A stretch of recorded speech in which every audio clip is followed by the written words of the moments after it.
Ang complaint naman po niyan, sir. Kinausap na rin po kami ng ano. Dito naman po sa baba yan eh. Ang nag-complaint po, sir, nasa taas. Sa tapat po namin. So, sir. Okay sir, nasa tapat po ninyo. This is government property pa rin. Opo. Diba? Kahit nasa tapat niyo po yan, government property, hindi niyo pa rin po pagmamayari ito. Kasi government. Pwede yan kung meron kayong titulo dito sa lupa. Meron pang ano talaga to, yung letter, yung sa complaint. Ano, identified yung mismong narereklamo dito.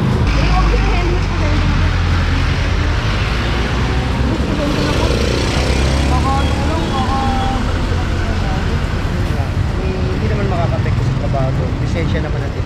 Sa'yo naman ang kapito. Yung sa dami ng dala mo pag na-aksidente ka niyan. Kaya ako nakalimutan ko yun. Sa uli sinusuot yun, nakalimutan mo pa ito talaga. Puro pagmamahal. Purong pagmamahal.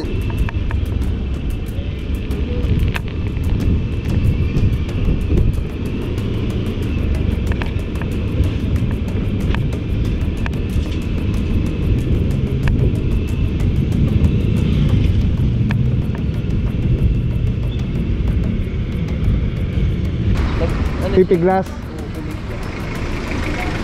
Boss, wait lang.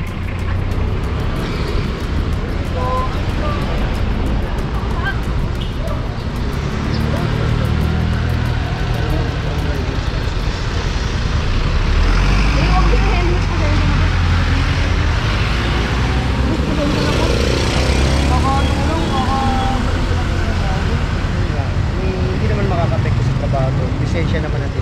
Yung sa'yo naman ang kapito. Kasi mamaya operation po kami dito. Tapos wala akong helmet. Kukunin ko na lang po yung helmet. Nandito lang po yung helmet kasi dito lang po yung ano namin. Yung hub namin sa may shuttle lang po. Kaya nga, yung sa dami ng dala mo pag na-aksidente ka niyan. Kaya ako nakalimutan ko yun. Sa uli sinusuot yun, nakalimutan mo pa ito talaga. Sadya, talaga sadya. Hindi po, promise po. Kukunin ko po yung helmet ko, promise po. Ikitan muna natin, ha? Bago mamunan niya yung helmet, ha? Okay mga porme, na para po ang tropa. Ayan. Parang ano siya, sa Lalamove ba? Parang ganon. Anyway mga puro ticket na po ito. May lisensya naman at alam naman ni bossing kung ano yung violation na nakomit. Riding without safety helmet. Tapos yung tropa ng TRD, yan si Officer De La Cruz, team leader natin dyan, Officer Gomez, ibang tropa dyan, para mamara naman ng mga possible na mga kolorum ng mga tricycle, yung mga walang body number, yung sa kulay meron din po yung specification. At yun yung mga tinitignan dyan. Tapos i-verify yung mga dokumento kung kumpleto.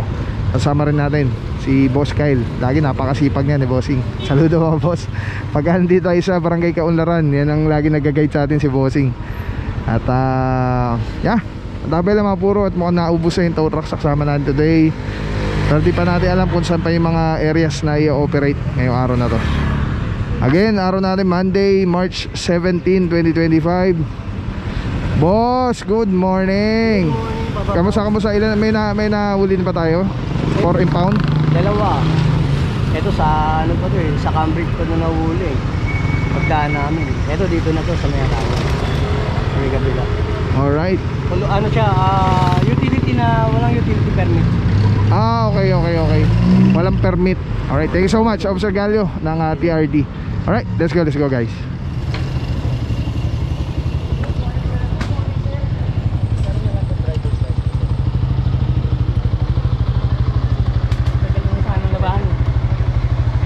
Sir, dito sa may barangay, may L300 dito sir. Kukunin pang L3. Bibio! Barangay. Malapit sa may barangay hall. Mayor Diaz. Saan po ano ito? Pwede sa online. Mag-login ka natin sa social media.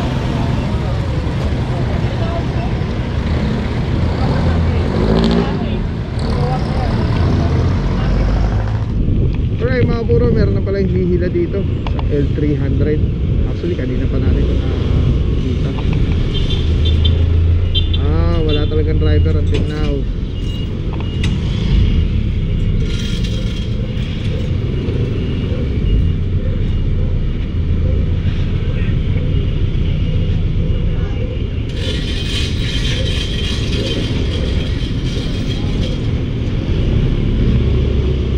complaint naman po niyan sir. Kinausap na rin po kami ng ano. Dito naman po sa baba yan eh. Ang nagkukumpli po, sir, nasa taas. Sa tapat po namin. So, sir. Okay sir, nasa tapat po ninyo. This is a government property pa rin. Opo. Di ba? Kahit nasa tapat niyo po yan, government property, hindi niyo pa rin po pagmamayari ito. Kasi government yan. Pwede yan kung meron kayong titulo dito sa lupa. Ito, isa sa mga nasa reklamo po ito. Nakita natin sa Elo kanina. Meron pang ano talaga to, yung letter, yung sa complaint.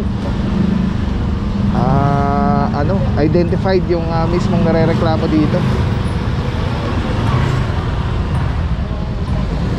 Ito na yata. Ito yung dilapidated. Pag tayo makapuro para cover natin to.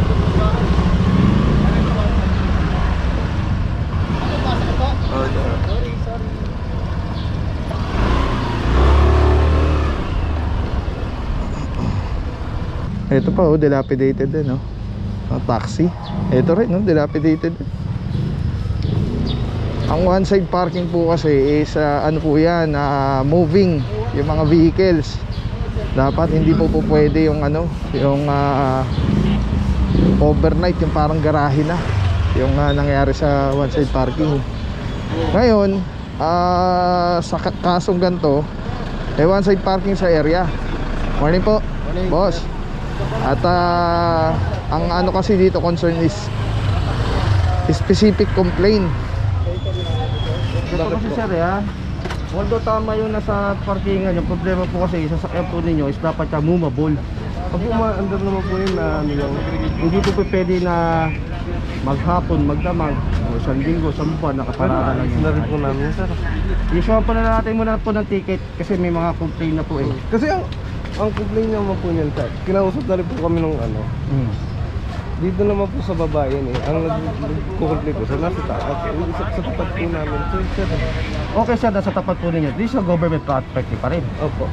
Di ba? Kahit nasa tapat niyo po yan, government property, hindi niyo pa rin po pagmamayari ito. Kasi government yan. Pwede yan kung meron kayong titulo dito sa lupa. Okay? So ganun na lang po muna ha. Issue natin ticket, yantay natin towing truck, papatuloy natin ha. Okay po. Alright, mga puro, nakakausap na ng team leader natin for today, si Officer Pantaleon. At ito pala, aware naman na sila. Aware na yung residente na nirereklamo na nga itong sasakyan dahil nga hindi na siya movable as per dun sa complaint. At kung titignan natin, mukhang parang, tignan natin kung aandar, pero parang dilapidated nga. Pero let's see, ang tabay lang po. Let's go guys. Kung kayo na napapansin na ganyan din, picturean nyo, i-complain nyo. Kasi ano naman yan kung nag-complain po kayo dyan, hindi naman po natin malalaman kung sino yung nag-complain. Ano nyo rin sa barangay para Hello kayo Jay. alam po ninyo po. Dito daw na itong puti.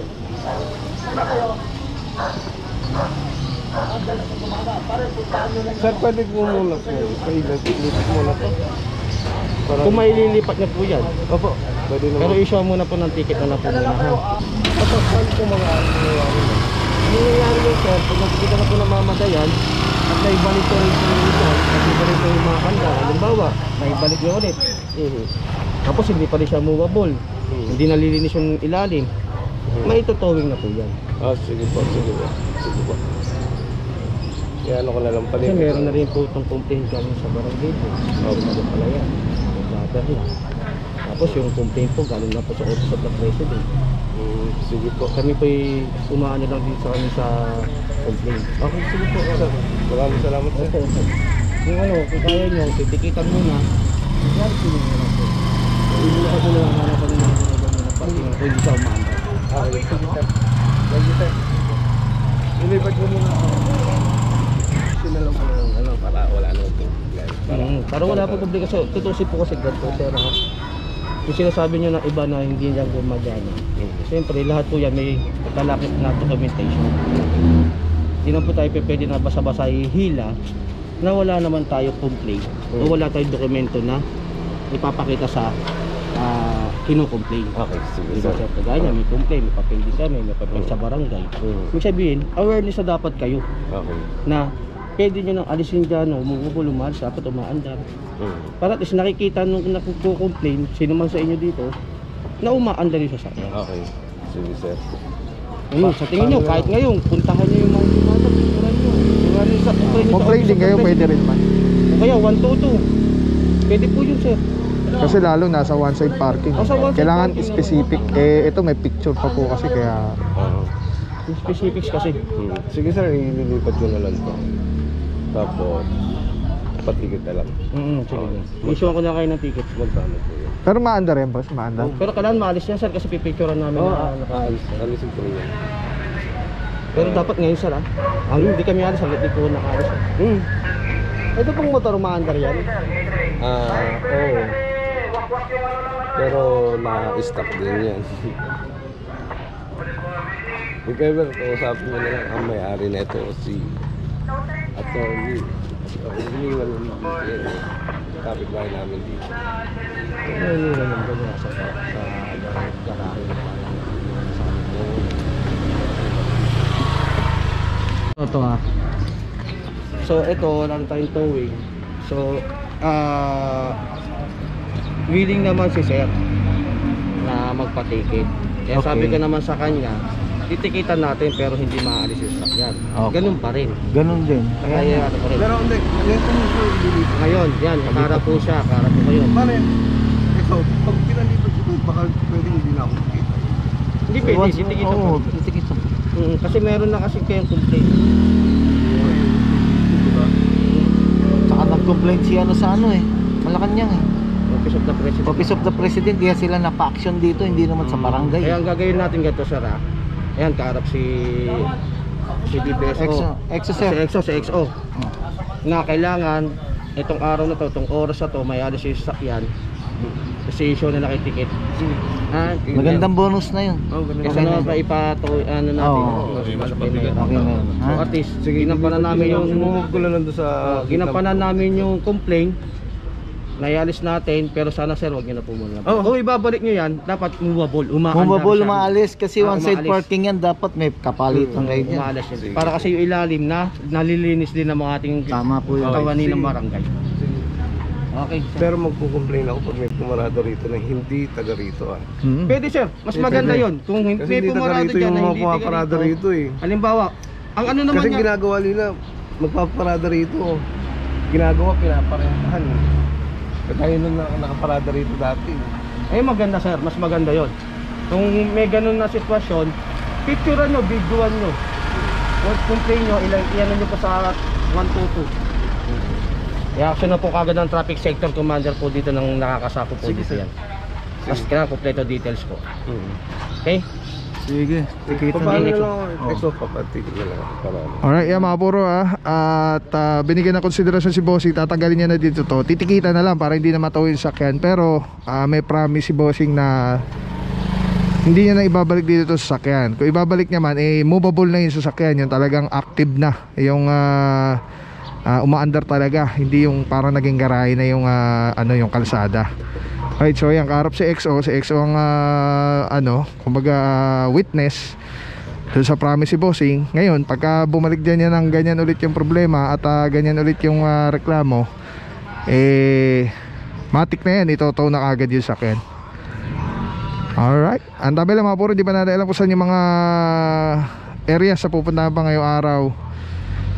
Pero yes, ayan, saan pa rin natin Ropan TTMD, Officer de Guzman, Valencia, Pantaleon, Romero, Francisco, Teaño. Sino ba kasama natin? Officer De La Rama, tropa ng TRD, Officer De La Cruz, Galio, Gomez, tapos MMDA seated 1 Officer Arsenal, De Guzman and Herance. Alright, ang tabi lang mga puro. Let's go guys. Diba? Wala po.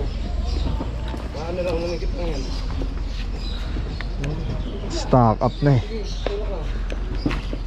Stock up na. Yun.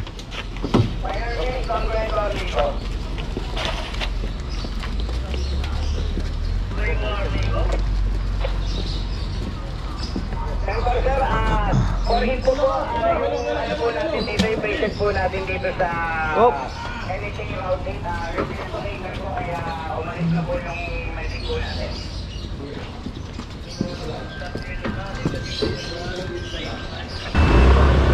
Alright mga puro, clear na po yung area. At ayan, may ano na si na boss, nangako na siya dun sa barangay kay EXO. Nastar kay EXO, pupunta siya dun sa barangay para pumirma ng kasunduan ba. Ayan, ito lang naman po yung barangay. Ayan o, sa tawid lang.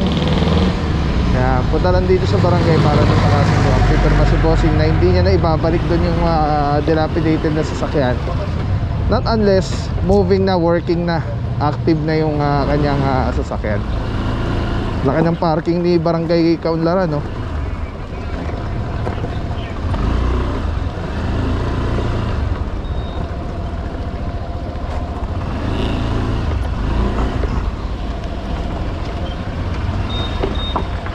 Para sa update ng kalsada ng Quezon City Traffic and Transport Management Department, please like and share. Alright, thank you Cap DC, Barangay Kaunlaran. Ayun si Boss Kyle, thank you po. May palunch. Thank you bossing. May palunch si Cap. Alright, salamat po Cap. At kay Boss Kyle, thank you boss. Let's go, kain muna tayo, kain. Nakakatuwa talaga pag may gantong na-appreciate ng barangay yung tropa. Alright, kain na muna. Let's go.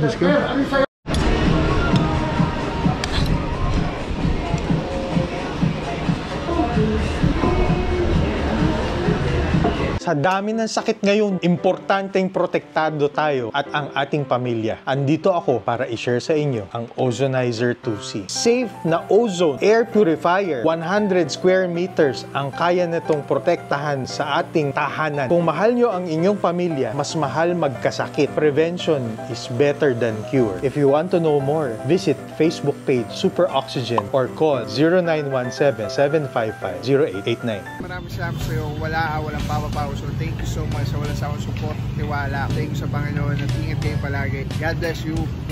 Purong pagmamahal. Thank you so much. God bless.